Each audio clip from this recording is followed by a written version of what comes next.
ومحاربا وسياسيا وزاهدا ومربيا وداعيا إلى الله بإذنه وسراجا منيرا.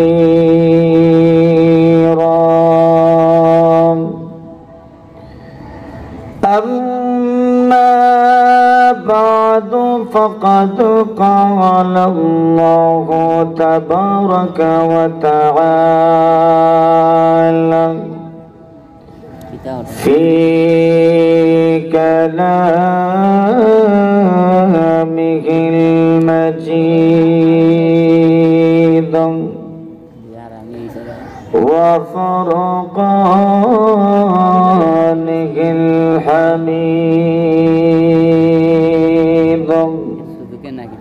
أعوذ بالله من الشيطان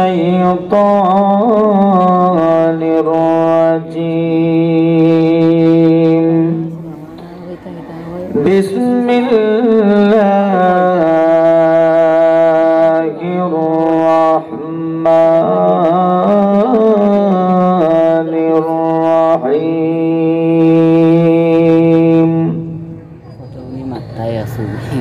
وإن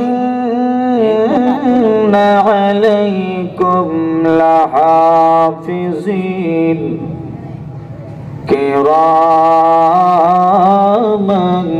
كاتبين يعلمون ما تفعلون.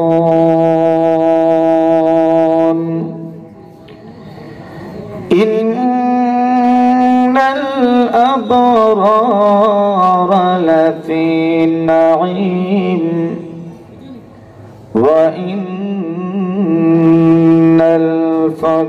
الفجار لفي جحيم يصلونها يوم الدين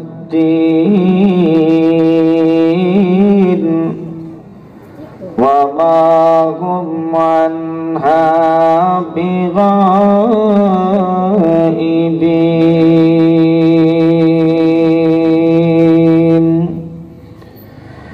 وقال النبي صلى الله عليه وسلم يحشر الناس يوم القيامة حفاة عراة غرلا. وقال عليه الصلاة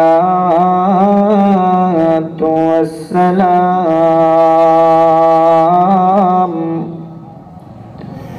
لا تزال قدم ابن آدم حتى يسأل عن خمس: عن عمره فيما أفناه، وعن شبابه فيما أبلاه، وعن ماله من أين اكتسبه وفيما أنفقه، وعن علمه ماذا عمل بما علما. صدق الله مولانا العظيم. صلى الله على سيدنا ومولانا محمد وعلى آله وأصحابه وسلم بلغ العلا بكماله كشف الدجى بجماله حسنت جميع خصاله صلوا عليه وآله آدم کے لیے فخر عالی نسبی ہے آدم کے لیے فخر عالی نسبی ہے مکی مدنی ہاشمیہ مطلبی ہے مکی مدنی ہاشمیہ مطلبی ہے دل میرا تسخیر کیا ایک عربی نے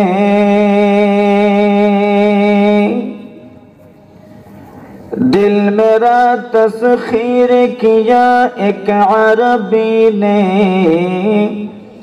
مکی مدنی ہاشمیہ مطلبی نے مکی مدنی ہاشمیہ مطلبی نے لا الہ الا اللہ لا الہ الا اللہ لا الہ الا اللہ محمد رسول اللہ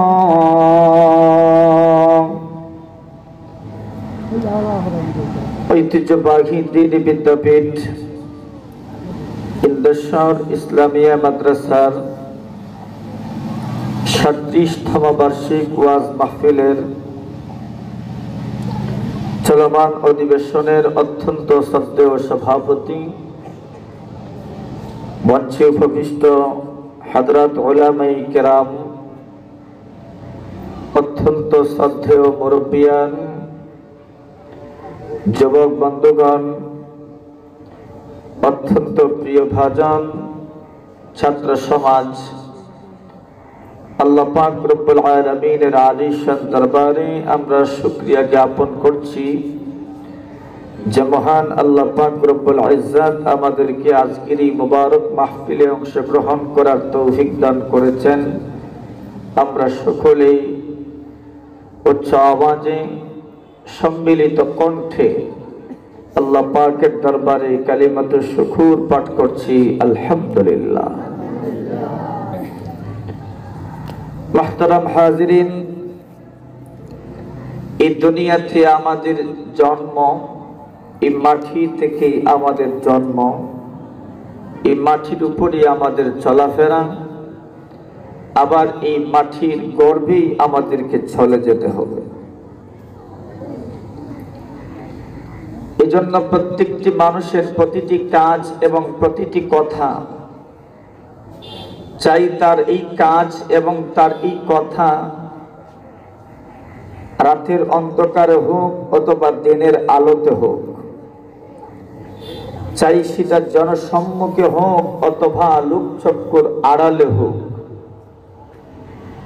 চাই তার এই কথা খুব গোপনে হোক অথবা প্রকাশ্যে হোক প্রতিটি কাজ এবং প্রতিটি কথার আল্লাহর আদালতে এই কাজ এবং কথার উপর সাক্ষী চার জিনিস হবে প্রথম নম্বর সাক্ষী হবে এই মাটি এই জমিন পুরা জমিন হবে আপনার আমার কাজের জন্য আল্লাহর দরবারে রাজ সাক্ষী অথচ আপনার আমার চলাফেরা এই মাটির উপরে। আল্লাহ পাকের নিয়ামত আমরা ভোগ করছি এই মাটি উৎপাদন করে। এই মাটি আমাদেরকে গিলে ফেলে না। আমরা আল্লাহ পাকের নিয়ামত ভোগ করে তার জমিনে চলে, তার জমিনের উপর উঠা বসা করে যে পরিমাণ নাফরমানি আমরা করি প্রত্যেকেরই তো যার যার জানা আছে। যদিও আমি জানি না আপনারটা, আপনি জানেন না আমারটা, কিন্তু প্রত্যেকেই তো যার যারটা তো জানা আছে আমি কত বড় ভালো মানুষ, সবার মনে মনে জানা আছে। তো আমি আল্লাহর এই জমিনে এত নাফরমানি করি, কিন্তু এরপরও আল্লাহর এই জমিন আমাকে গিলে ফেলে না। গিলে ফেলতো ঠিক, কিন্তু আল্লাহ পাকের হুকুম নেই, আল্লাহ পাকের আদেশ নেই, এজন্য জমিন আমাদেরকে গিলে খায় না। তবে হ্যাঁ, এই জমিনই আল্লাহর আদালতে হয়তোবা আমার পক্ষে সাক্ষী হবে, আর না হয় আমার বিরুদ্ধে সাক্ষী হবে। কেউ জমিনের সাক্ষীর বিরুদ্ধে কোন ধরনের সাক্ষী পেশ করতে পারবে না। এমন এক আদালত, যেই আদালতে ঘুষও চলে না, আর এমন এক সাক্ষী যেই সাক্ষীকে ঘুষ দিয়া বন্ধ করার কোন সুযোগ আছেনি। জমিনকে ঘুষ দিলে জমিন নিবে তো না, জমিন ওই দিন সব কিছু আল্লাহর সামনে তুলে ধরবে। আল্লাহ বলেন, ইয়াউমাইযিন তুহাদ্দিসু আখবারাহা,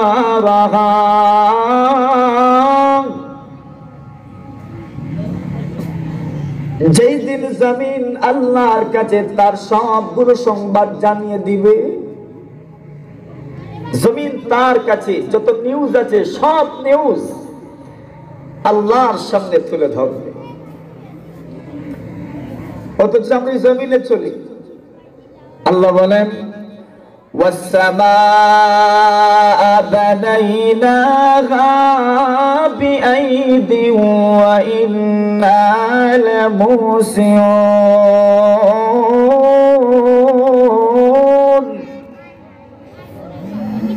ওয়াল আরদা ফারাশনাহা ফানি'মাল মাহিদুন। উপযোগী, চলার উপযোগী। আল্লাহ বলেন, জমিনে আমি তোমার জন্য ছোট ছোট গলি, ছোট ছোট রাস্তা তৈরি করে দিয়েছি। পাহাড়, এই বিশাল পাহাড়ের মধ্যে দিও মানুষ রাস্তা খুঁজে পায়। এই পাহাড়ের মধ্যে দিও আমি আল্লাহ রাস্তা তৈরি করে দেব। উনি কে? কে? الذي جعل لكم الأرض بساطا لتسلكوا منها سبلا فجاجا। হে মানুষ, আমি তোমার জন্য জমিনকে বিছানা বানিয়েছি। লিতাসলুকু মিনহা সুবুলান ফিজাজা, যাতে করে এই জমিনের বিভিন্ন গলি দিয়ে তুমি চলাফেরা করতে পারো। আল্লাহ পাক তোমার জন্যই সৃষ্টি করেছেন জমিনকে, তোমার খেদমতের জন্য। পরওয়ারদিগার আলম বলেন, আল্লাযী জাআলা লাকুমুল আরদা ফিরাশা, আল্লাহ জমিনকে তোমার জন্য এত মনোরম এবং আরামদায়ক বিছানা আল্লাহ বানিয়েছেন। ওয়াসসামাআ বিনাআ, আসমানকে তোমার জন্য ছাদ হিসাবে আল্লাহ পাক তৈরি করেছেন। ওই জমিনে তুমি যখন নাফরমানি করো, জমিন তোমাকে গিলে ফেলার কথা ছিল, কিন্তু জমিন তোমাকে গিলবে না। আমার আপনার চেয়ে হাজার গুণ শক্তিশালী সম্পদশালী কারুন, ওই কারুনকেও জমিন গিলে ফেলেছে। আল্লাহ বলেন, ফাকাসাফনা বিহি ওয়া বিদারিহিল আরদ। কারুন নবী আলাইহিস সালাতু ওয়াসসালাম মুসা আলাইহিস সালাতু ওয়াসসালাম বয়ান করছেন, বক্তব্য দিচ্ছেন। বক্তব্যের এক পর্যায়ে বলেছেন যাকাত প্রদান করো। কারণ মুসা আলাইহিস সালাতু ওয়াসসালামের চাচাতো ভাই কারণ মানুষকে সম্বোধন করে বলে তোমরা মুসার কথায় কান দিও না। নাউজুবিল্লাহ। কেন? মুসা যাকাত উসুল করে তার পেট ভরতে চায়। নাউজুবিল্লাহ বলে। অথচ আল্লাহর পয়গম্বর যে বলে মুসা যাকাত উসুল করে তার পেট ভরতে চায়, মুসা আলাইহিস সালাতু ওয়াসসালাম আল্লাহর দরবারে শিকায়াত করেননি। তাফসীরে মারিফুল কোরআনে ঘটনা উল্লেখ করেন, একদিন মুসা আলাইহিস সালাতু ওয়াসসালাম জিনার হুকুম বয়ান করছেন। কেউ যদি জিনা করে তাহলে এই জিনাকারীর শাস্তি কি, ব্যভিচারের শাস্তি কি, এই শাস্তির কথা উল্লেখ করছেন। এমন সময় কারণ একজন মহিলাকে আগের থেকেই পয়সা দিয়া নির্ধারিত করে রাখছে, মুসা যখন এমন কোন বিধান বর্ণনা করবে তখন তুমি মুসা নবীর বিরুদ্ধে জিনার অপবাদ দিও। নাউজুবিল্লাহ। যখন মুসা আলাইহিস সালাতু ওয়াসসালাম জিনার বিধান বর্ণনা করছেন তখন ওই মহিলা বড়া মজলিসে উঠে বলে, ও মুসা, তুমিও যদি এমন কাজ করো তাহলে তোমার উপরও কি এই রকম শাস্তি প্রয়োগ হবে? মুসা বলেন, হ্যাঁ, ইসলামী বিধান প্রয়োগের ক্ষেত্রে কোনো সাধারণ বিধি নাই। আমিও যদি করি, আল্লাহ না করো, কোন নবীরা তো এমন করবে না, কিন্তু যদি মেনে নেওয়া যায় তাহলে আমার উপর এমন শাস্তি প্রয়োগ করা হবে। তখন ওই মহিলা সব লোকগুলোর সামনে বলে, মুসা আমার সাথে জিনা করেছেন। নাউজুবিল্লাহ। জোরে বলে, জোরে বলে। এই দুনিয়াতে মানুষ এখন টাকা পয়সার বিনিময়েও কত মানুষের উপর কত মানুষ কত ধরনের জঘন্যতম অপবাদ দিতে আছে, ঠিক কিনা? জামানা এমন হয়ে গেছে, এই জামানাতে মানুষ ষড়যন্ত্র করে দুর্বিসন্ধিমূলক একজন আরেকজনকে বিভিন্ন অপবাদে ফাঁসাচ্ছে। আল্লাহর পয়গম্বর আলাইহিস সালাতু ওয়াসসালাম পায়ের নিচের যেন মাটি নাই। আল্লাহর পয়গম্বর মুসা কালিমুল্লাহ আলাইহিস সালাতু ওয়াসসালাম আল্লাহর দরবারে হাত তুললেন।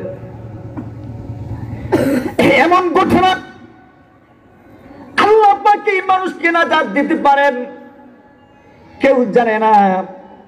এমন ঘটনার থেকে আল্লাহ পরবর্তীকালে আলম মানুষকে নিষ্পাপ ঘোষণা দিতে পারেন।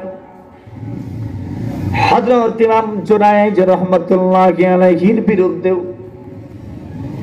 বুখারী শরীফের বর্ণনা, একজন মহিলা হযরত জুনাইদ রাহমাতুল্লাহি আলাইহির বিরুদ্ধে জিনার অপবাদ দিয়ে দিল। আল্লাহর বান্দির সন্তান জন্মগ্রহণ করে লোকজন প্রশ্ন করে, এগো মা, তুমি সন্তান পেলে কিভাবে? তোমার তো স্বামী নাই। আল্লাহর বান্দি চিন্তা করল, যে কোনো কাউকে যদি অপবাদ দেয়া যায় হবে না, জুরাইজকে সম্পৃক্ত করতে হবে। জুরাইজ এই জমানার বড় পীর, এই জমানার বড় ওলি। জুরাইজের কথা বললে আমি বেঁচে যাব, মানুষ আমার বিরুদ্ধে কোনো অ্যাকশনে যাবে না। হযরত জুরাইজের কথা এবার ওই জামিয়া জুরাইজ রাহমাতুল্লাহি আলাইহির কথা উল্লেখ করে বলে, জুরাইজ আমার সঙ্গে জিনা করেছেন আর ওই জিনার ফলাফল এই সন্তান। মানুষগুলো বড় বিভ্রান্ত হয়ে পড়লেন। জুরাইজের মতো মানুষ এমন কাজ করবেন কল্পনাও করা যায় না। কিছু হুজুগে মানুষ থাকে কোনো কিছু তথ্য তালাশ নেয়, অনুসন্ধান করে না, একটা অপবাদ দিলে বাস মিছিল শুরু হয়ে যায়, ঠিক কিনা? জুরাইজের বিরুদ্ধেও এমন অ্যাকশন শুরু হয়েছে। জুরাইজ জঙ্গলে ইবাদত করতেন আল্লাহ পাকে। বুখারী শরীফের riwayat, জুরাইজ রাহমাতুল্লাহি আলাইহির ঘর ভেঙে দেওয়া হলো। জুরাইজ জানেনই না কি ঘটছে। তখন প্রশ্ন করলেন, তোমরা যে আমার ঘর ভাঙলা, কারণ কি?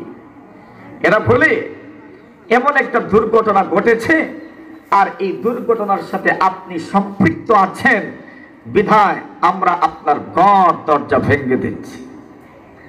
জুরাইজ ভালো করে বুঝে নিতে পারলেন। এখানে মূল বিষয় হচ্ছে হযরত জুরাইজ রাহমাতুল্লাহি আলাইহি আল্লাহ পাকের এত ইবাদত করতেন যে মা বাবা যখন ডাক দিতেন তখন মা বাবার কথাও শুনতেন না, আল্লাহর ইবাদতে এত মনোযোগী ছিলেন। কিন্তু এখানে মাসআলা হলো, যদি নফল ইবাদতে কেউ শরীক হয়, তাহলে নফল ইবাদতের সময় যদি মা এবং বাবা যদি তাকে ডাক দেয়, আর যে ডাকটা ইমার্জেন্সি হয়, তাহলে নফল নামাজকে ছেড়ে দিও মা বাবার ডাকের সাড়া দেওয়া একটা সন্তানের জন্য আল্লাহর সামনে নফল নামাজে দাঁড়ানোর চেয়েও বেশি গুরুত্বপূর্ণ। সুবহানাল্লাহ। মানুষের হক, বিশেষ করে মা বাবার হক। জুরাইজের মা একদিন বদদুয়া দিলেন, আল্লাহ জুরাইজ তো আমার কথা শুনে না, সুতরাং আপনি জুরাইজকে তার মুখটা কালো না করে আপনি তাকে কবরে নিয়েন না। জুরাইজ এই কথাটা মনে হয়ে গেছে যে সত্যি আমার মার বদদুয়া আল্লাহ কবুল করে নিয়েছেন। জুরাইজ রাহমাতুল্লাহ আলাইহি যখন শুনেছেন জিনার অপবাদ এসে গেছে ওনার উপর, হযরত ইমাম জুরাইজ আল্লাহর দিকে মুতাওয়াজ্জিহ হয়ে গেলেন, প্রভু গো আমার, আপনি ভালো করে জানেন আমি ঘটনার সাথে সম্পৃক্ত নই, আমি এমন কোন কর্মকাণ্ডে জড়িত নই। প্রভু গো, এরপর আমার বিরুদ্ধে জিনার অপবাদ চলে এসেছে। আরহামার রাহিমিন আকরামাল আকরামিন আল্লাহ, আজকের এই কঠিন মুসিবত থেকে আপনি আমাকে হেফাজত করুন, আপনি আমাকে রক্ষা করুন। আল্লাহ পরওয়ারদিগার আলম জুরাইজ রাহমাতুল্লাহি আলাইহি জানিয়ে দিলেন, জুরাইজ তোমার বিরুদ্ধে যে সন্তানের ব্যাপারে তোমার পিতা তোমার কথা সম্পৃক্ত হয়ে গেছে, যে সন্তানের বাপ হিসেবে তোমাকে স্বীকৃতি দেওয়া হচ্ছে, হে জুরাইজ তুমি ওই সন্তানটাকে কোলে নিবা। ওই সন্তানকে কোলে নেওয়ার পরে ওই সন্তানের গায়ে তুমি আঙ্গুল দিয়ে ইঙ্গিত করবা। আল্লাহর বান্দা জুরাইজ রাহমাতুল্লাহি আলাইহি সন্তানকে কোলে উঠানোর পরে ওই সন্তানের গায়ে আঙ্গুল দ্বারা আঘাত করেছেন। আঘাত করে প্রশ্ন করেন, মান আবুকা, তোমার পিতাকে বলো। এমনিতেই ছোট্ট শিশুর জবান আল্লাহ খুলে দিয়েছেন, ওই ছোট্ট শিশু জবান থেকে বের হয়, এর পৃথিবীর মানুষ আমার বাবা জুরাইজ নয়, ওই রাখাল ছেলে হচ্ছে আমার বাবা। জুরাইজ নাজাত পেয়ে গেলে। কিন্তু ঘটনা ঘটে এমন, এই দুনিয়াতে মানুষ একজন দোষ করে আরেকজনের ঘাড়ে এই দোষটা চাপায় দিতে চায়, ঠিক কিনা? আছে না নাই? এই দুনিয়া বড় ষড়যন্ত্রের দুনিয়া। মুসা আলাইহিস সালামের বিরুদ্ধে কারণ সাজায় রাখছে। যখন মুসা আলাইহিস সালাম এই কথাটা শুনেছেন, আল্লাহ পাককে দোয়া করে বলেন, প্রভু গো, আমার বিরুদ্ধে জিনার এত বড় অপমান, প্রভু আপনি তো জানেন আমি এমন ঘটনার সাথে সম্পৃক্ত নই। হে আল্লাহ, কারণ এই পর্যন্ত যা করছে আমার সাথে আমি রিঅ্যাকশন করিনি, রিঅ্যাকশন দেখাইনি, কিন্তু আজকে যত বড় অপবাদ আমার বিরুদ্ধে দেওয়া হয়েছে, প্রভু আমি কারণের বিরুদ্ধে বদদুআ করতে বাধ্য হলাম। শেষ পর্যন্ত ওই মহিলাকে জিজ্ঞাসা করা হলো, সত্যি সত্যি হলো ঘটনা কি? তখন মহিলা সব কিছু খুলে বলল। আল্লাহর পয়গম্বর কারুনের বিরুদ্ধে বদদুয়া দিলেন, আল্লাহ পাক এই বদদুয়া কবুল করলেন। ফাখাসাফনা বিহি ওয়া বিদারিহিল আরদ, কারুন তার সম্পদ সহ আল্লাহ জমিনের নিচে দশায় দিলেন। ইমাম ইবনে কাসির রাহিমাহুল্লাহু তাআলা লিখেন, কিয়ামত পর্যন্ত কারুন তার শরীরের যত দৈর্ঘ্য আছে এই পরিমাণ প্রতিদিন মাটির নিচে যেতে থাকবে, কিয়ামত পর্যন্ত এই পরিমাণ মাটির নিচে প্রতিদিন যেতেই থাকবে। নাউজুবিল্লাহ। তাহলে এই ক্ষমতা আল্লাহর আছে না নাই? আছে না নাই? তাহলে জমিনের উপর আপনি আমি যে পরিমাণ নাফরমানি করছি। এক লোক ইমাম ইব্রাহিম ইবনে আদহাম রাহিমাহুল্লাহু তাআলাকে প্রশ্ন করছে, ও ইব্রাহিম বিন আদহাম, আমি তো গুনাহ করি, গুনাহ থেকে বাঁচবো কিভাবে? সব হুজুরা তো ওয়াজ করেন গুনাহ থেকে বাঁচো, সব মা বাবা সন্তানকে ওয়াজ করেন গুনাহ থেকে বেঁচে থাকো, মুরব্বীরা ছোট্ট ছোট যারা আছেন তাদের অধীনস্থ যারা আছেন সকলকে বলেন গুনাহ থেকে বাঁচো। এই লোকটা প্রশ্ন করেছে, আমি গুনাহ থেকে বাঁচবো, কি চিন্তা করলে পরে আমি গুনাহ থেকে বাঁচতে পারি? আল্লাহর বান্দা জবাব দিলেন, তুমি যখন গুনাহ করবে তখন তুমি আল্লাহর দুনিয়া থেকে বের হইয়া গুনাহ করি। আল্লাহর দুনিয়া থেকে? আচ্ছা, কোন মানুষের পক্ষে কি সম্ভব আল্লাহর দুনিয়া থেকে বের হওয়া? তুমি এই কথাটা মনে রাখিও, আমি আমার আল্লাহর দুনিয়াতে থেকে গুনাহ করব, এটা হতে পারে না। 2 নম্বর, তুমি যখন গুনাহ করবে তখন তুমি আল্লাহ দেওয়া কোন ধরনের রিজিক, কোন ধরনের নিয়ামত উপভোগ না করে গুনাহ করিও। কোন মানুষের পক্ষে কি সম্ভব আল্লাহর কোন ধরনের নিয়ামত আর কোন ধরনের রিজিক উপভোগ না করে থাকা? সম্ভবই নয়। মানে এর অর্থ হচ্ছে, তুমি যখন কোনো গুনাহ করতে যাবে তখন তুমি এই কথাটা চিন্তা করিও, তোমার ফিলিংসটা যেন এমন হয় যে আমি আল্লাহর দুনিয়াতে থাকবো, আল্লাহর জমিনে থাকবো, আল্লাহর আসমানের নিচে থাকবো, আল্লাহর নিয়ামত ভোগ করবো আর আল্লাহর নাফরমানি করব। এটা আমার পক্ষে সম্ভব নয়। যদি এই চিন্তা ধারা আর এই চেতনা যদি মানুষের মধ্যে বিরাজ করে, তাহলে এই লোকটার পক্ষে সম্ভব গুনাহ মুক্ত জীবন গঠন করা, ঠিক কিনা? আর যদি এই চিন্তাটা না আসে, এরে আল্লাহর ওলিরা, এ বাবারা, আমার যুবক ভাইয়েরা, মনে রাখবেন একটা কথা, যতক্ষণ পর্যন্ত গুনাহ মুক্ত জীবন গঠন করবেন না, যতক্ষণ পর্যন্ত গুনাহ থেকে বেঁচে থাকাকে গুরুত্ব প্রদান করবেন না, ততক্ষণ পর্যন্ত ইসলামী বিপ্লবের কোন কল্পনাও করা যেতে পারে না, ঠিক কিনা? আমরা তো ইসলামী বিপ্লব ঘটায় দিতে চাই, কিন্তু যদি আমাদের ব্যাকগ্রাউন্ড দেখেন, যদি আমাদের ব্যক্তিগত স্ট্যাটাস দেখেন, তারপরে দেখবেন আমার ব্যক্তিগত গুনাহের ফিরিস্তি এত লম্বা ফিরিস্তি, আমার ব্যক্তিগত আমল এত বন্ধ, এত খারাপ আমল, আমি এত খারাপ আমলে যুক্ত আছি। এই খারাপ আমলে যুক্ত দেখে আমি কিভাবে ইসলামী হুকুমত আর ইসলামী বিপ্লবের চিন্তা করি, এটা আমাদের বুঝে আসে না। সুতরাং সমস্ত পয়গম্বর আলাইহিস সালাতু ওয়াস সালামের একটাই টার্গেট ছিল, প্রথম থেকে উম্মতের ব্যক্তিগত ইসলাম, ব্যক্তিত্ব গঠন করো, ব্যক্তিগতভাবে উম্মতের সংশোধন নিয়ে আসো, আর এই সংশোধনের মাধ্যমে তুমি একটা আদর্শ সমাজ গঠন করতে পারবা, ঠিক কিনা? তো তোমার সমাজ কাকে দিয়ে গঠন করবে? যাকে দিয়ে আপনি সমাজ গঠন করতে চান, যদি সেই দুর্নীতিবাজ হয়ে যায়, যাকে আপনি যেই দায়িত্বে বসাবেন সে যদি দুর্নীতিবাজ হয়, তাহলে আপনি যত আন্তরিকভাবেই চেষ্টা করেন না কেন দুর্নীতিমুক্ত সমাজ গঠন করতে, কিন্তু যাকে আপনি দায়িত্বশীল হিসাবে নিয়োগ দিয়েছেন ওই লোকটা নিজেই দুর্নীতির সাথে যুক্ত, তাহলে ওই দুর্নীতিবাজকে দিয়ে আপনি দুর্নীতিমুক্ত সমাজ গঠন কিভাবে করবেন? এটা কঠিন খেলেও সম্ভব নয়, ঠিক কিনা? আমার ভাইয়েরা, এই জন্য আমলের ইসলাম, আমলের সংশোধনী সবার প্রয়োজন। হযরত আবু বকর সিদ্দিক রাদিয়াল্লাহু তাআলা এবং হযরত ওমর ইবনুল খাত্তাব রাদিয়াল্লাহু তাআলা নবী করিম সাল্লাল্লাহু আলাইহি ওয়াসাল্লামের দুইজন কিবারে সাহাবী, বড় সাহাবী, যারা দুইজন নবী করিম সাল্লাল্লাহু আলাইহি ওয়াসাল্লামের রাজনৈতিক উপদেষ্টাও ছিলেন, হযরত ওমর এবং আবু বকর সিদ্দিক রাদিয়াল্লাহু তাআলা আনহুমা। আল্লাহ রাসূল সাল্লাল্লাহু আলাইহি ওয়াসাল্লাম মদিনাতুল মুনাওয়ারায় ঘোরাঘুরি করতেন, সাহাবায়ে কেরামের আমল দেখতেন, কে কি রকম আমল করে এটা দেখার চেষ্টা করতেন। একদিন আবু বকরের বাড়ির পাশ দিয়ে গেছেন, গিয়ে দেখেন আবু বকর জোরে জোরে কোরআন তিলাওয়াত করছেন, তাহাজ্জুদের নামাজ পড়ছেন আর জোরে জোরে তিলাওয়াত করছেন, জিকিরও জোরে জোরে করছেন। উমরের বাড়ির পাশ দিয়ে গেলেন, আবু বকরের বাড়ির পাশ দিয়ে গেলেন, উনি আস্তে আস্তে জিকির করছেন, কোরআন তিলাওয়াত করছেন। উমরের বাড়ির পাশ দিয়ে গেলেন, দেখেন ওমর জোরে জোরে আওয়াজ করে কোরআন তিলাওয়াত করছেন। আচ্ছা, এই দুইটাই তো সঠিক, জোরে জোরে তিলাওয়াত করে এটাও সঠিক, আস্তে আস্তে তিলাওয়াত করে এটাও সঠিক। নবী আকরাম সাল্লাল্লাহু আলাইহি ওয়াসাল্লাম পরের দিন দুজনকে ডেকেছেন, আসেন আপনারা। ডেকেছেন হযরত আবু বকর সিদ্দিক, হযরত ওমর ইবনুল খাত্তাব, দুজনকে রাসূল করিম সাল্লাল্লাহু আলাইহি ওয়াসাল্লাম ডাকলেন।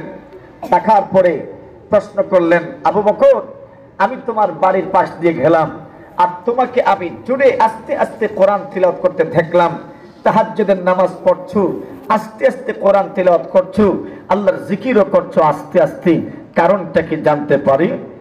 আবু বকর সিদ্দিক রাদিয়াল্লাহু তাআলা আনহু বলেন, ইয়া রাসূলুল্লাহ, ইয়া হাবিবাল্লাহ, আপনি নবীজি আমি যখন নামাজে দাঁড়াই, নামাজের মধ্যে যখন আমি তিলাওয়াত করি, ইয়া রাসূলুল্লাহ ইয়া হাবিবাল্লাহ নবীজি গো, আমি তো আল্লাহর কোরআনে কারীমের আয়াত তেলাওয়াত করি। ওগো নবীজি, আল্লাহ তো দৃশ্য নয়, আল্লাহ তো গোপন নয়, আল্লাহ যে আমাকে দেখেন না, আমার কথা যে শুনেন না, এমন তো নয়। ওগো নবীজি, আল্লাহ পরওয়ারদিগারে আলমের দৃষ্টি থেকে আমরা কেউ তো দূরে নই। ওগো নবীজি, আল্লাহ পাক যে শুনেন না এমন কিছুই তো দুনিয়াতে নাই। ওগো আল্লাহর হাবিব, ইন্নী লা আদউ আসাম্মা ওয়ালা গায়বা। ওগো নবীজি, আমি তো কোনো বদিরকে ডাকছি না, বদিরের কাছে দোয়া করছি না, খালওয়ার কাছে দোয়া করছি না, ওয়ালা গায়বা, আমি তো কোনো অদৃশ্য সত্তাকে ডাকছি না। উনি আমার ছোট্ট কথাটাও শুনেন, আমার গোপন কাজটাও দেখেন। ইয়া রাসূলুল্লাহ ইয়া হাবিবাল্লাহ, আমি যদি আস্তে আস্তে তেলাওয়াত করি উনি শোনেন, আস্তে যদি জিকির করি তবুও উনি শোনেন, আস্তে যদি মোনাজাত করি তবুও শোনেন। ওমরকে প্রশ্ন করলেন, ওমর, আমি তোমার বাড়ির পাশ দিয়ে যখন গেলাম, এরে ওমর, আমি তোমাকে এত জোরে জোরে তেলাওয়াত করতে শুনলাম, এত জোরে জোরে জিকির করতে শুনলাম।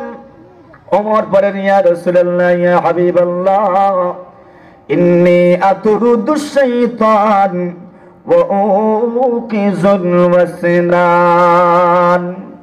ইয়া রাসূলুল্লাহ ইয়া হাবিবাল্লাহ, ওগো নবীজি, আমি জোরে জোরে কেন তেলাওয়াত করেছি জানেননি? ইন্নী আতুরুদুশ শাইতান, নবীজি গো, আমি আমার জোরে জোরে তিলাওয়াতের আওয়াজের মাধ্যমে শয়তানকে দূর করতে চাই, শয়তানকে পলায়ন করানোর ব্যবস্থা করে দিতে চাই, শয়তানকে বাগায় দিতে চাই। ও উকিজুল ওয়াসনান, এবং যারা ঘুমন্ত আছে তাদেরকে আমি জাগ্রত করতে চাই। ইয়া রাসূলুল্লাহ, এই দুই কারণে আমি জোরে জোরে তিলাওয়াত করি। আমার বন্ধুগণ, এই দুইটা কারণ তো যৌক্তিক কারণ। আবু বকর যা উল্লেখ করেছেন তাও সঠিক, ওমর যা উল্লেখ করেছেন তাও সঠিক, কিন্তু রাসূল বলেন, এর ওমর, তুমি আওয়াজ একটু কমায় দিও। আর আবু বকরকে বললেন, আবু বকর, তুমি আওয়াজ একটু বাড়ায় দিও।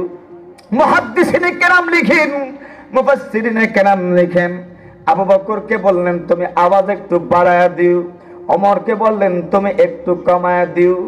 আল্লাহর নবী, বিশ্ব নবী, বড় দুইজন সাহাবীর আমলকেও সংশোধন করে দিলেন। এবং উলামায়ে কেরাম লিখেন, এই দুনিয়াতে কেউ আমল সংশোধনের থেকে অমুখাপেক্ষী নয়। আবু বকরের আমলটাও সংশোধনযোগ্য ছিল, ওমরের আমলটাও সংশোধনযোগ্য ছিল। আরেকটা কারণ হলো, এতদিন পর্যন্ত আমার নিজের মন মতো আমল করে যাচ্ছেন, আবু বকর নিজের মন মতো আমল করে যাচ্ছেন। এবার যখন আবু বকর যে আওয়াজে পড়বেন, ওমর যে আওয়াজে পড়বেন, রাসূলের স্বীকৃতি আসে হিসাবে এই আমলটাই নবীজির সুন্নতে রূপান্তরিত হয়ে যাবে। এতদিন পর্যন্ত তো উনি ওনার মন মতো করেছেন, উনি ওনার মন মতো করেছেন, আর এখন যেহেতু রাসূল বলেছেন তুমি একটু বাড়াও আর তুমি একটু কমাও, সুতরাং এই দুইটা আমলই সুন্নতির উপর উঠে আসলো। প্রিয় হাজিরিন, তো বলছিলাম এই জমিন আল্লাহর দরবারে সাক্ষী হবে। কি সাক্ষী দিবে? ইয়াউমা ইযিন তুহাদ্দিসু আখবারাহা, জমিন আল্লাহর দরবারে সব কিছু জানিয়ে দিবে। জমিনের কাছে সংবাদ আসেনি কিছু? জমিনের কাছে কিছু সংবাদ আসেনি? নাই মনে হয় না? আছে, আছে। এখন রাসূল বলেন, হে সাহাবায়ে কেরাম, জমিন আল্লাহকে কি জানিয়ে দিবে জানোনি? জমিন আল্লাহকে কি জানিয়ে দিবে তোমরা কি জানো? সাহাবায়ে কেরামের আদত ছিল আল্লাহু ওয়া রাসূলুহু আলাম, আল্লাহ এবং তার রাসূল জানেন। আল্লাহ পাক, আল্লাহ রাসূল বলেন, বিমা উমিলা আলা যাকরিহা, আল্লাহ নবী মুহাম্মদ রাসূল বলেন, উম্মত শুনো, ইয়াউমা ইযিন তুহাদ্দিসু আখবারাহা, জমিন তার সবগুলো সংবাদ জানিয়ে দিবে। জমিনের কাছে যতগুলো সংবাদ আছে সব উল্লেখ করবি। জমিন কি সংবাদ দেবে আল্লাহর কাছে? আল্লাহর হাবিব আকায়ে নামদার তাজদারে মদিনা সরকার দু আলম সাইয়্যিদুল কাউনাইন ফকরে মওজুদাত বলেন, এর উম্মত জমিনের উপরে যত মানুষ যত আমল করেছে বিমা উমিলা লা যাগরিহাম, তুমি যদি আল্লাহর জমিনে জিকির করো, তুমি যদি আল্লাহর জমিনে যদি চলার সময় তুমি জিকির করো, আল্লাহর জমিনে যদি সিজদা করো, জমিন আল্লাহকে বলবে প্রভু গো অমুক দিন অমুক তারিখে অমুক সময় আপনার বান্দা আমার সামনে সিজদা করেছিলাম, রব্বুল আলামিন আল্লাহ অমুক দিন অমুক তারিখে অমুক সময় আমার উপর দিয়ে যখন চলেছিল আপনার বান্দা তাসবিহ পড়ে পড়ে গিয়েছিলাম, তাকবীর বলে বলে গিয়েছিলাম, তাহমিদ প্রশংসা করে করে গিয়েছিলাম, প্রভু গো আপনার বান্দা আপনার জমিনের উপর মসজিদ নির্মাণ করে দিয়েছিল, আপনার বান্দা আপনার জমিনের উপর একটা মসজিদ নির্মাণের জন্য একটা ইট সদকা করেছিলাম, প্রভু গো আপনার বান্দা আপনার জমিনের উপর আল্লাহ পয়গম্বর আলাইহিস সালাতু ওয়াস সালামের দ্বীনি শিক্ষার বিস্তারের জন্য একটা ইট সদকা করেছিলাম, ওগো আল্লাহ ও প্রভু এই জন্য আমি আজ তার পক্ষের সাক্ষী হয়ে গেলাম। আল্লাহ বলবেন রে বান্দা শুনে যা, আমার জমিন তোমার পক্ষের সাক্ষী হওয়ার কারণে আমি রব্বুল আলামিন তোমার জন্য আমার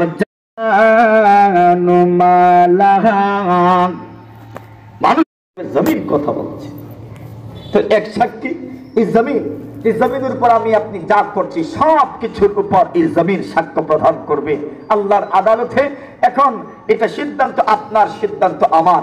জমিনকে আমি কি আমার পক্ষের সাক্ষী বানাবো নাকি জমিনকে আমি আমার বিপক্ষের সাক্ষী বানাবো, এটা আপনার বিষয় আমার বিষয়। ওই দিন কিন্তু জমিনকে কেউ ঘুষ দিয়ে আটকাতেও পারবে না। এমনও হবে না যে সাক্ষীকে গুম করে ফেলবেন, এমনও হবে না যে সাক্ষীকে হুমকি ধমকি দিয়ে তার মুখকে আপনি বন্ধ করে দিবেন, এমন হবে না। বরং ওই দিন মুখ আপনার বন্ধ থাকবে, আপনি জমিনের মুখটাকে বন্ধ করতে পারবেন না। সুতরাং হিসাব আপনার কাছে, হিসাব আমার কাছে, হিসাব আপনার কাছে আমার কাছে, সিদ্ধান্ত আপনার আমার। আল্লাহর এই জমিনে যখন আমি চলতে যাব তখন জমিনকে কি আমি আমার পক্ষের সাক্ষী হিসাবে সাব্যস্ত করব নাকি বিরুদ্ধে অবস্থানের জন্য জমিনে যা মনে চায় তা করব, এটার সিদ্ধান্ত আপনাকেই নিতে হবে। এক সাক্ষী গেল জমিন, সংক্ষিপ্ত ভাবে বলছি। 2 নম্বর সাক্ষী হবে ফেরেশতারা। 2 নম্বর সাক্ষী কারা? ফেরেশতারা। ফেরেশতারা আছেন না? বুঝেননি? ফেরেশতা যে আছেন, মানুষের সাথে কত ফেরেশতা তো আছেনই।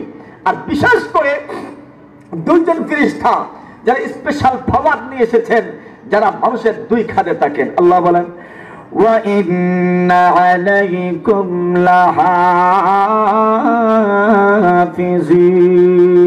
লাহাফিজিন কিরামান কাতিবিন ইয়ালামুনা মা তাফআলুন। আল্লাহ বলেন নবীজি গো ওয়া ইন্না আলাইকুম লাহাফিজিন, এই দুনিয়ার মানুষ, ওয়া ইন্না আলাইকুম লাহাফিজিন, তোমাদের উপর তত্ত্বাবধায়ক নিযুক্ত আছে। তত্ত্বাবধায়ক, এরা কোন তত্ত্বাবধায়ক? কিরামান কাতিবিন, যারা সম্মানিত ফেরেশতা। এদের কাজ হলো এরা লিপিকার, মোহরির, এরা তুমি যা করছো সব লিখে রাখছে। সিসি ক্যামেরা আছে না? এই সিসি ক্যামেরা আছে না?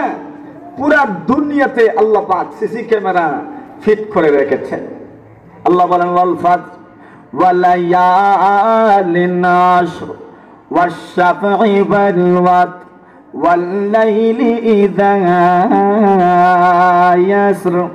আল্লাহ বলেন নবীজি গো আমার ওয়াল ফাজর, আমি আল্লাহ সুপ্রভাতের কসম করলাম, ফজরের নামাজের কসম করলাম, ওয়াশ-শাফঈ ওয়াল ফাজর ওয়ালায়ালিন আশর, আমি আল্লাহ জিলহজ মাসের 10 রাতের কসম করলাম, ওয়াশ-শাফঈ ওয়াল ওয়াতর, আমি আল্লাহ জোরের কসম করলাম, বেজোরের কসম করলাম, ওয়াল-লাইলি ইযা ইয়াসর, আমি আল্লাহ রাতের কসম করলাম।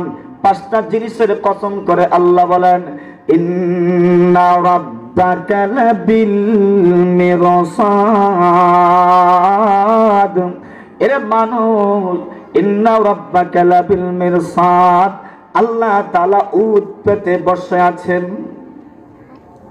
আল্লাহ তাআলা উট পেতে বসে আছে। উট পেতে বসা বুঝেননি? উট পেতে বসা বুঝেননি? বুঝেন না? এই যে দামাই না, এটা দামাই না, এই যে খাল, খালের নাম কি? দামাই খাল। দামাই খালের যে পার আছে, ওই পারে বাঁশের জারের নিচে কেউ গোপনে অবস্থান দিচ্ছে। কেন? আরেকজনকে শিকার করছে। ওই লোকটা আসলে পরেই তাকে গুলি করে উড়ায় দিবে অথবা তার উপর আঘাত হানবে। ওই লোকটা যে বসে, যে পজিশন নিয়ে বসে, ওই পজিশনটাকে বলা হয় উট পেতে বসা। উট পেতে বসা অর্থাৎ যে লোকটা শিকারী, ওই লোকটাকে যাকে শিকার করবে সে যেমন দেখে না, তার অবস্থানটা টের পায় না, কিন্তু ওই লোকটা তার পুরা গতিবিধি পর্যবেক্ষণ করে। আমিও আল্লাহ তাআলাকে দেখি না, কিন্তু আল্লাহ পাক এমন ভাবে আছেন, আমার সব গতিবিধি আল্লাহ পর্যবেক্ষণ করছেন। ঠিক কিনা? আল্লাহ এতগুলো কসম করলেন, ওয়াল ফাজর ওয়া লায়ালিন আশ ওয়াশ শাফঈ ওয়াল ওয়াতর ওয়াল লাইলি ইযা ইয়াসর। এই কসমগুলো করে জবাবে কসম কি? ইন্না রাব্বাকা লাবিল মিরসাদ। আল্লাহ পাক উট পেতে বসে আছেন, তোমাকে দেখছেন আল্লাহ পাক। আর ফেরেশতা তো দিছেনই, দুইজন ফেরেশতা কিরামান কাতিবিন, সম্মানিত ফেরেশতা। একজন হচ্ছেন নেকি লিখনেওয়ালা, আর আরেকজন যিনি বদি লিখেন, গুনাহ লিখেন। এই দুই ফেরেশতা আছেননি। এখন আমরা যা বলি এরা মনে ঘুমাই যায় না, শুনে কথা বলেন, কথা বলেন। একবার ওই জগতে বিচরণ করে, ওই জগৎটা একটু ঘুরে আসেন। আল্লাহ বলেন, মা ইয়ালফিযু মিন কাউল ইল্লা লাদাইহি রাকীবুন আতীদ। আল্লাহ বলেন, নবীজি, মানুষের মুখ থেকে যে কথাগুলো বের হয়, এই সবগুলো কথাকে সংরক্ষণ করার মতো ফেরেশতা আছেন না নাই? এটা সম্মানিত ফেরেশতা, লিপিকার, দুনিয়ার মহরীর, দুনিয়ার লেখকের ভুল হতে পারে, আল্লাহর ফেরেশতাদের লেখার মধ্যে কোনো ভুল না।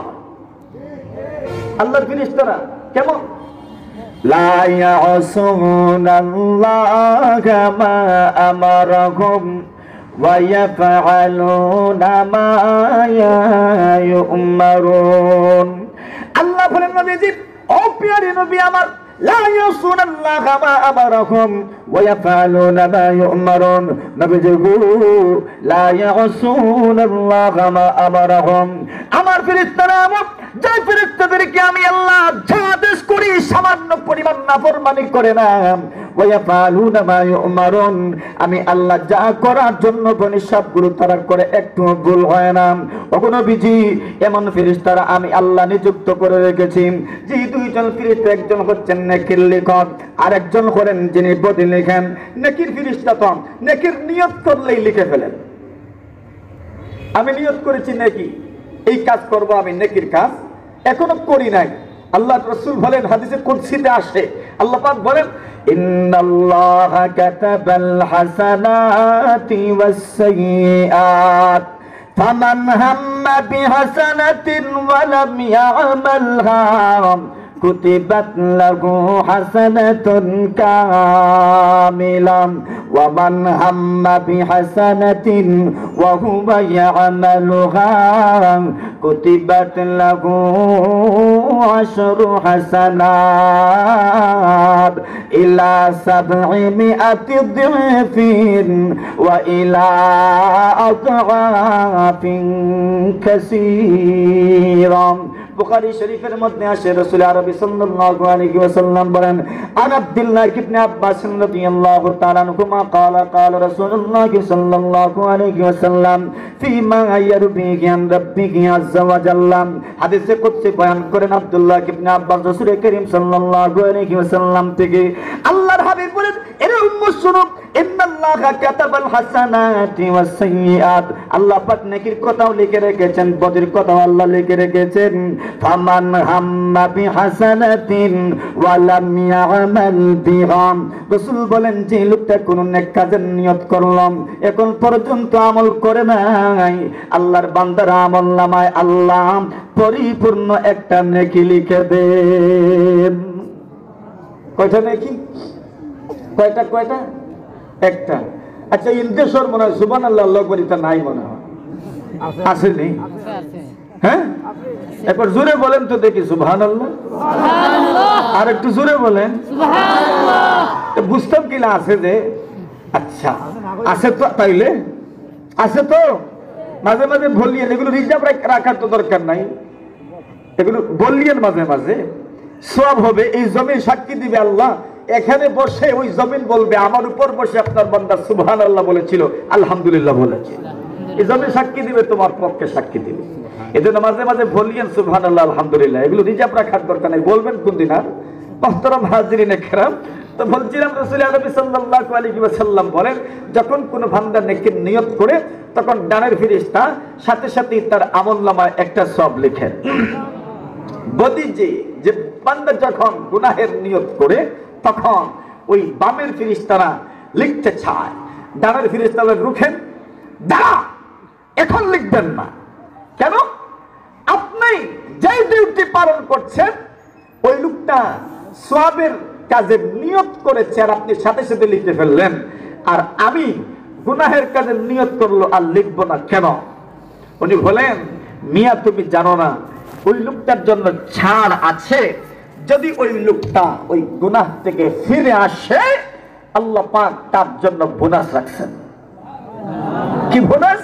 রাসূল বলেন, যদি ওই লোকটা গুনাহের নিয়ত করে আর যদি গুনাহ করে না, গুনাহের কাজ থেকে ফিরে আসে, আল্লাহ রাসূল বলেন ওই লোকটার আমলনামা গুনাহ থেকে বাঁচার কারণে আরেকটা পরিপূর্ণ নেকি লিখে দেওয়া হয়।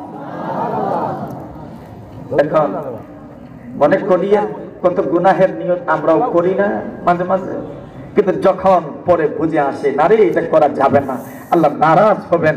তুমি যে গুনাহ থেকে ফিরে এসেছো, তুমি মনে করছো আমি সামাজিকভাবে ইজ্জত পাইলাম না, তুমি সামাজিকভাবে শুধু ইজ্জত পাওনি, তুমি আল্লাহর দরবারে পরিপূর্ণ একটা নেকির ভাগীদার হয়ে গেছে। এই জন্য রাসূল আরবি সাল্লাল্লাহু আলাইহি ওয়াসাল্লাম বলেন, যখন কোনো বান্দা গুনাহের দাওয়াত পায়, এই দুনিয়াতে দুই পক্ষেরই দাওয়াত আছে, নেকির দাওয়াতও আছে, গুনাহের দাওয়াতও আছে না নাই? গুনাহের দিকে মানুষ ডাকে কিনা? আরে গুনাহের অংশগ্রহণ করার জন্য মাইকিং হয় কিনা? নেকির কাজে অংশগ্রহণ করার জন্য যেভাবে মাইকিং হয়, গুনাহের কাজে অংশগ্রহণ করার জন্য মাইকিং হয়। যখন তুমি গুনাহের দাওয়াত পেলে, এরপর যদি তুমি গুনাহে যাও না, গুনাহ মুক্ত যদি থাকতে পারো, তোমার আমলনামায় আল্লাহ পাক পরিপূর্ণ একটা নেকি লিখে দেবে। এখন জমিন আল্লাহর সাক্ষী হবে, আমার বিরুদ্ধে ফেরেশতারা সাক্ষী হবেন। আল্লাহ বলেন দুইজন ফেরেশতা, এই ফেরেশতাদের আমল কি? এই ফেরেশতাদের কাজ হইল আমলনামা লিখে। কি লিখে? আমলনামা আছে তো, বিশ্বাস করেননি? হাতে আসবে তো নাকি? এ হাতে আসবে নি, এটা তো শুনছেন, দিল দিয়ে ইয়াকিন করছেন নি? আমলনামা আসবে তো। কোন হাতে? কোন হাতে? ইয়াকিন করে বলতেছেন যে ডান হাতে আসবে তো, ডান হাতে, নতুবা আর কোন হাতেও আসবে? কিছু মানুষের কোন হাতেও আসবে? বাম হাতে। আর কিছু মানুষের ডান হাতে। আপনারা কোন দলমুক্ত হতে চান? এ বামপন্থী না ডানপন্থী? ডান হাতে তুলেন না। আল্লাহ ওই যে ডান হাত দেখাইলাম, কিয়ামতের দিন আমাদের আমলনামাটা ডান হাতে দিও। আমিন বলেন। নামান, হাত নামান। আল্লাহ পাক বলেন আমলনামা এরা লিখছে। কেমন আমলনামা হবে? আল্লাহ বলেন وَكُلَّ إِنسَانٍ أَلْزَمْنَاهُ طَائِرَهُ فِي عُنُقِهِ وَنُخْرِجُ لَهُ يَوْمَ الْقِيَامَةِ كِتَابًا يَلْقَاهُ مَنشُورًا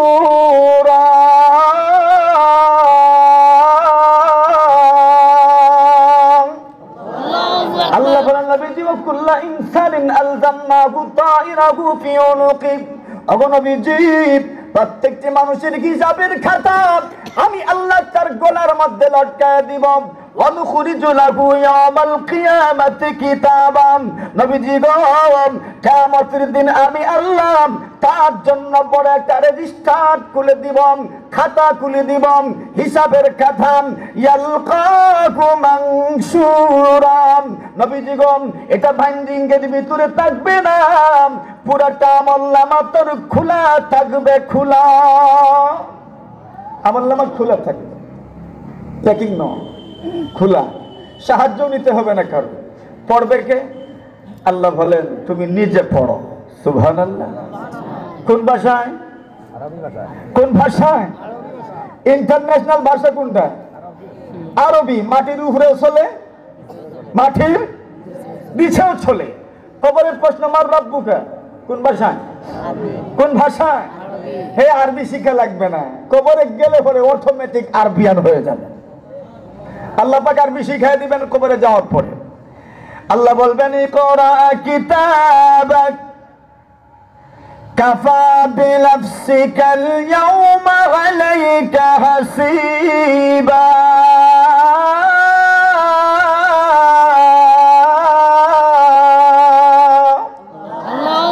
আল্লাহ বলবেন ইকরা কিতাবাক, তুমি তোমার খাতাটা পড়ো, পড়ো, পড়ো। কাফা বিনাফসিকাল ইয়াওমা আলাইকা হাসিবা। এরে বান্দা, তোমার হিসাবের জন্য তোমার আমলনামাটি যথেষ্ট হয়ে যাবে। এখন আমলনামায় কি লেখা আছে? আল্লাহ বলে যখন এরা আমলনামা পড়বে, পড়ে দেখবে মালি হাযাল কিতাব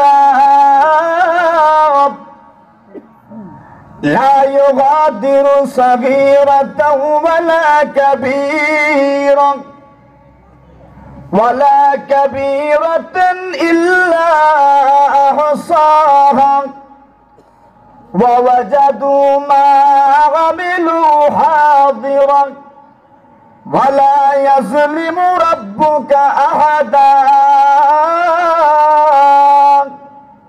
আল্লাহ বলেন মানুষ দেখবে আর বলবে মালি হাসাল কিতাব, এটা কি জাতের রেজিস্টার, কি জাতের রেজিস্টার। লা ইউগাদিরু সাগীরাতাও ওয়ালা কাবীরাতান ইল্লা আহসাহা। যে রেজিস্টারে একটা ছোট নেকি, একটা বড় নেকি, একটা ছোট গুনাহ, একটা বড় গুনাহ, একটা মিস হয় নাই, সবগুলো লেখা আছে। মানুষ বলে কি জাতের কিতাব, কে লিখেছে রে? আমার জীবনে যা করেছি একটাও তো এখানে বাদ পড়ে নাই, সব আছে, সব আছে। আল্লাহ বলবেন ভাই শুনি, কবে জিও ওয়াজাদু মা আমিলু হাদিরা। পেয়েছো? জি পেয়েছি। জুলুম টুলুম করছিনি? আল্লাহ বলেন জুলুম করছিনি, বেশি লিখছিনি, কোন নেকি করেছো লিখি নাই এমন হয়েছে নি, কোন গুনাহ করো নাই লিখেছি এমন হয়েছে? বলবেন না। ওয়ালা ইয়াজলিমু রাব্বুকা আহাদা।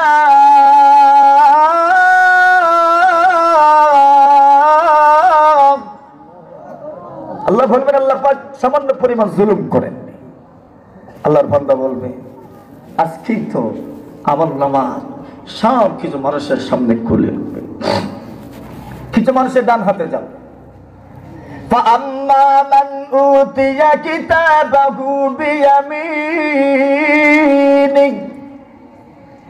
فَيَقُولُ هَاؤُمُ اقْرَءُوا كِتَابِيَهْ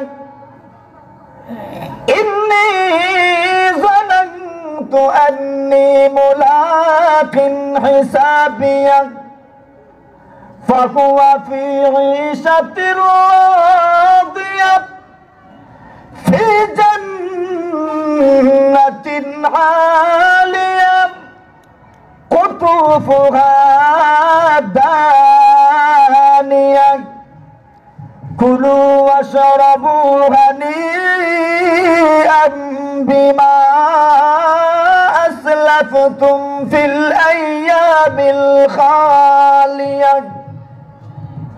যখন ডান হাতে আমলনামা দেয়া হবে তখন বলবেন হা উমকুরাউ কিতাবিয়া বন্ধুদেরকে ডাকবে আর বলবে কোথায় গেলা সদ্দুর আলী, কোথায় গেলা মসুদ্দুর আলী, আসো আসো দেখে যাও আল্লাহ আমাকে আমলনামা দিয়েছেন, আমার আমলনামাটা পড়ে যাও পড়ে যাও পড়ে যাও। ইন্নী জানান্তু আন্নী মুলাকিন হিসাবিয়া, আমি ধারণা করেছিলাম আল্লাহর সাথে আমার মুলাকাত হবে, এই জন্য ভালো ভালো আমল করেছিলাম। পরে দেখে যাও পরে দেখে যাও আমি আল্লাহর জান্নাতের মেহমান হয়ে গেছি। পড়ো দেখে যাও। মানুষ পরীক্ষায় পাস করলে মিষ্টি খাওয়া, জান্নাতে যখন আমলনামা আসবে ডান হাতে তখন ডাইকে দেখে ভাই রে দিকে পড় পড়। ইন্নী জানান্তু আন্নী মুলাকিন হিসাবিয়া ফাহুয়া ফি ঈশাতির রাদিয়া, সে জান্নাতে যাবে। ওই জান্নাত কেমন? কি জান্নাতিন আলিয়া কুতুফুহা দানিয়া। মানুষটা যখন জান্নাতে যাবে জান্নাতের সব ফলমূল তার মুখের সাথে লেগে যাবে। নিয়ত করব ফলে আর দেরি নাই, সাথে সাথে তার মুখের ভিতরে ফ্রেশ আঙ্গুর আপেল তার মুখের ভিতরে ঢুকে যাবে। আল্লাহ বলবেন খাও, কুলু ওয়াশরাবু, খাও পান করো, বিমা আসলাফতুম ফিল আইয়ামিল খালিয়া, তুমি অতীত জীবনে যে আমল করেছিলা ওই আমলের বিনিময়ে তুমি আজ মন মতো খাইতে থাকো খাইতে থাকো। ওয়া আম্মা মান উতিয়া কিতাবাহু বিশিমালি ফায়াকুলু ইয়া লাইতানি লাম উতা কিতাবিয়া ওয়া লাম আদরি মা হিসাবিয়া ইয়া লাইতাহা কানাতিল কাদিয়া মা আগনা আন্নি মালিয়া হালাকা আন্নি সুলতানিয়া। যখন বাম হাতের দেয়া করবে তখন হায় রে হা, যদি আমলনামাটা না পাইতাম কত ভালো আছে, যদি আমলনামাটা না পেতাম কত ভালো ছিল আমার জন্য। 3 নম্বর সাক্ষী, অনেক কথা বলাবো না, 3 নম্বর সাক্ষী হবে আমার পুরা বডির অঙ্গ প্রত্যঙ্গ। এরে বডি বিল্ডার, হে বডি বিল্ডার, এই বডির পিছনে তো মেহনত, তোমার এই বডি তোমার বিরুদ্ধে আল্লাহর আদালতে সাক্ষী হবে। এই দুনিয়াতে মানুষকে যদি অভিযুক্ত করা হয় মানুষ এটাকে তাড়াতাড়ি অস্বীকার করে, প্রথমে করছি না, ঠিক না? যদি করি এটা করছে জিয়া করছে না, প্রথম জবাব কি করছে না করছে না। কিছু মানুষ আল্লাহর আদালতে গিয়েও আল্লাহ যখন জিজ্ঞাসা করছে না এগুলো করবো জিনা এটা কিচ্ছুই করছি না। আল্লাহ বলে বেঈমান বেঈমান, বন্ধ করে দাও তোর মুখ। আল-ইয়াওমা নাখতিমু আলা আফওয়াহিহিম ওয়া তুকাল্লিমুনা আইদিহিম ওয়া তাশহাদু আরজুলুহুম ওয়া তাশহাদু আরজুলুহুম বিমা কানু ইয়াকসিবুন। বেঈমান বলে করছি না, আল্লাহ বলেন মুখ বন্ধ করো, স্টপ, মুখে ব্ল্যাক টিপ মারবে। আল-ইয়াওমা নাখতিমু আলা আফওয়াহিহিম, মুখ বন্ধ। বেঈমান মিথ্যা দুর্গন্ধ আমার কিয়ামতের ময়দানে যেন না আসে। বেঈমান বেঈমানি করছে আমার সাথে, মুখ বন্ধ করে দাও। তখন কি কথা বলবে?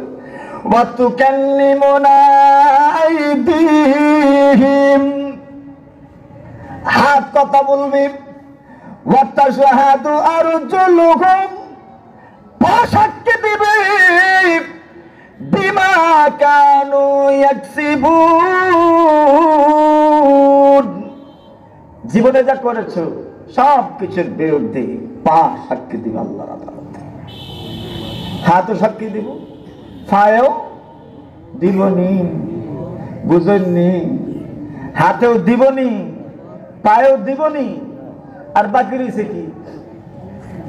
মুখ তো বন্ধ, মুখ দিয়ে বেমানি করে মুখ বন্ধ। মুখ দিয়ে জীবনে বহুত কথা কইছো, আর না, এবার মুখ বন্ধ, এবার হাত কথা বলবে, এবার পা বলবে। এখন বাকি রয়েছে অল বডি, পুরা বডির চামড়া আল্লাহর দরবারে সাক্ষী দিবে। চামড়া সাক্ষী দিবে, এমন কোন চামড়া বাকি থাকবে না যে চামড়া আল্লাহর দরবারে সাক্ষী দিবে না। আল্লাহ বলেন হাত্তা ইদা জাউহা শাহিদা আলাইহিম সামউহুম ওয়া আবসারুহুম ওয়া জুলুদুহুম। আল্লাহ বলেন ওগো নবীজি, যখন এদেরকে জাহান্নামের কাছে নিয়ে যাওয়া হবে, শাহিদা আলাইহিম সামউহুম, তাদের শ্রবণ শক্তি সাক্ষী দিবে, কান সাক্ষী দিবে, ওয়া আবসারুহুম, তাদের দৃষ্টি শক্তি সাক্ষী দিবে, ওয়া জুলুদুহুম, তাদের শরীরের চামড়া আল্লাহর দরবারে সাক্ষী দিবে। তখন ওই মানুষগুলো চামড়ার উপর রাগান্বিত হয়ে বলবে, এর চামড়া কত প্রসাধনী ব্যবহার করলাম, কত কসমেটিক্স ব্যবহার করেছি তোমাকে পরিষ্কার করার জন্য, প্লাস্টিক সার্জারি পর্যন্ত করলাম তোমাকে সুন্দর রাখার জন্য, আর আজকে তুমি আমার বিরুদ্ধে সাক্ষী দিয়ে দিলাম। ওয়াকালু লিজুলুদিহিম লিমা শাহিদতুম আলাইনা। আল্লাহ বলেন মানুষগুলো চামড়াকে সম্বোধন করে বলবেন, এরা চামড়া, তুমি কেন আজকে আমাদের বিরুদ্ধে সাক্ষী দিচ্ছ? চামড়া বলবেন আনতাকাল্লাহ আল্লাযী আনতাকা কুল্লা শাই। তখন চামড়া জবাব দিবে, এরে ভান্ডা, আমাকে কোন আল্লাহ কথা বলিয়েছেন জানো রে? আমার জবান ছিল না, আমার কথা বলার মতো যোগ্যতা ছিল না, কিন্তু আজকে যখন আমি কিয়ামতের ময়দানে আসলাম, যে আল্লাহ তোমার জবান দিয়ে কথা বের করিয়েছেন, ওই আল্লাহ আমি চামড়াকেও কথা বলার যোগ্যতা প্রদান করেছেন। আল্লাহ যখন আজকে বলার সুযোগ দিয়েছেন, এই জন্য কিছু বলেই যাই তোমার বিরুদ্ধে। চামড়া বলবে সাক্ষী নেও, মানুষের চামড়া পর্যন্ত সাক্ষী দিবে। ও বন্ধু আমার, চামড়াকে পক্ষের সাক্ষী বানাইতেন না বিপক্ষে? বলেন বলেন, পক্ষের না বিপক্ষে? আল্লাহর জমিনকে পক্ষের না বিপক্ষে? 4 নম্বর সাক্ষী হবেন স্বয়ং আল্লাহ। কে কে? সবটাই যদি ফেলে দেন, আল্লাহর সাক্ষী উল্টে নেবেন? হ্যাঁ, আল্লাহ বলেন আলাম ইয়ালাম বিআন্নাল্লাহ ইয়ারা। এরা কি জানে না আল্লাহ যে দেখছেন? আলাম ইয়ালাম বিআন্নাল্লাহ ইয়ারা, আল্লাহ তো দেখছেন, সব দেখছেন, কেউ তো আল্লাহকে ফাঁকি দিতে পারবে না। এরে বন্ধু আমার, সুতরাং এই সব সাক্ষী আমাদের পক্ষেরও হতে পারে, বিপক্ষেরও হতে পারে না? না পারে। এই মাদ্রাসায় যে জলসায় আসলাম, শরীক হইলাম, এই জলসা, এই মাটি আমাদের পক্ষের সাক্ষী হওয়ার সম্ভাবনা আছে না নাই? কথা বলেন, আছে না নাই?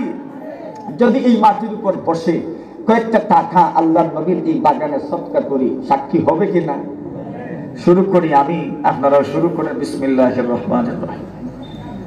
আল্লাহর নবীর এই বাগানে দেন দেন, যার যার তৌফিক মতো, যাতে ওই জমিনটা আমার পক্ষে সাক্ষী দেয় আল্লাহর আদালতে। জমিনটা ঘুষ যা দেওয়ার আগে দেয়, ফরে দিয়া কাজ হবে না। জমিনকে বললে, জমিন তুমি আমার পক্ষের সাক্ষী হইও। আল্লাহকে সাক্ষী রেখে দেন 50 টাকা, 100 টাকা, 10 টাকা, 20 টাকা, 30 টাকা, যার যার তৌফিক মতো কিছু কিছু আল্লাহর নবী এই বাগানে সদকা করেন। মাশাআল্লাহ, যে দেন দেন, মাশাআল্লাহ মাশাআল্লাহ মাশাআল্লাহ। আমার ভাই সাহেব 100 টাকা, আরেকজন 20, 30, 50, মাশাআল্লাহ। আল্লাহ সকলের খায়রাতকে কবুল করো, আমিন। দেখে খালি যায় না, ছাত্র যদি থাকো তো একটু হাঁটো এখানে। মাশাআল্লাহ মাশাআল্লাহ। আল্লাহ সকলের দান খয়রাতকে কবুল করো, সকলের জিন্দেগিকে আল্লাহ রব্বুল আলামিন কামিয়াবি জিন্দেগি বানায় দাও, সফল জিন্দেগি বানায় দাও। মাশাআল্লাহ, খালি যায় না। এই জমিন আমাদের জন্য সাক্ষী হবে। আল্লাহ পাক দেখছেন আমাদেরকে, ফেরেশতারা আমাদেরকে দেখছেন, ফেরেশতারা আমাদের হবে। একজন বিদেশি 1000, সকলে বলি মারহাবা। আল্লাহ কবুল করো, মঞ্জুর করো। আল্লাহ এই ভাই সাহেবকে আল্লাহ হেফাজত